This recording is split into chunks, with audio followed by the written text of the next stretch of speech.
నా పేరు కోనపరెడ్డి శ్రీనివాసరావు. మాది బండిమిల్లి మండలం ముంజలూరు గ్రామం. నేను ఇక్కడ సర్పంచ్గా ఉన్నాను. వైఎస్ఆర్ పార్టీ స్థాపించింది ఉప్పాల రాము గారు అండి. ఆయన ద్వారానే మేమందరం, నేను గ్రామ సర్పంచ్ అవ్వకముందు ఆయన పార్టీలో చేరి ఇవాళ గ్రామ సర్పంచ్గా ముంజూరులో ఉన్నాను.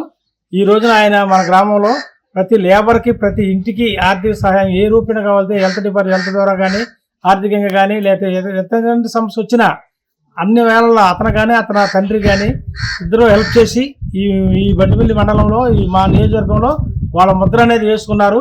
అంతేకాకుండా ఇప్పుడు లోకల్ రోడ్లని, తార్ రోడ్లు వేసి ఆయన ఉన్న మంచితనాన్ని, ఆయనకు ఉన్న పనితనాన్ని గ్రామస్తులందరూ చూసి హర్షిస్తున్నారు. అంతేకాకుండా ఈ జరిగే ఎన్నికల్లో ఉప్పాల రాము గారిని మేమందరం బలమైన మెజార్టీతో, గొప్ప మెజార్టీతో గెలిపించి మళ్ళీ అతనితో మేము అభివృద్ధి కార్యక్రమాలు చేయించుకుంటాం.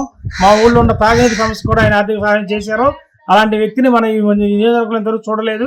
చాలా మంది అన్నింటిలో వచ్చారు కానీ వెళ్ళారు. కానీ వైఎస్ఆర్ పార్టీని స్థాపించింది అతని తండ్రి. వాళ్ళిద్దరూ ఈ నియోజకవర్గంలో చేసిన సేవలు అందరికీ తెలుసు.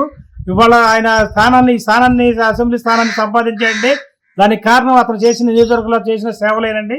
దాన్ని మనం అందరం గుర్తించి అతని బలమైన మెజార్టీతో, భారీ మెజార్టీతో గెలిచి మళ్ళీ ఈ ముంజలూరు గ్రామానికి ఆయన మనం తీసుకొచ్చి ఆయన స్వాగత సంస్కారం చేసి ఆయన సేవలు మనం వినియోగించుకోవాల్సిందిగా ఈ సందర్భంగా కోరుతున్నాను.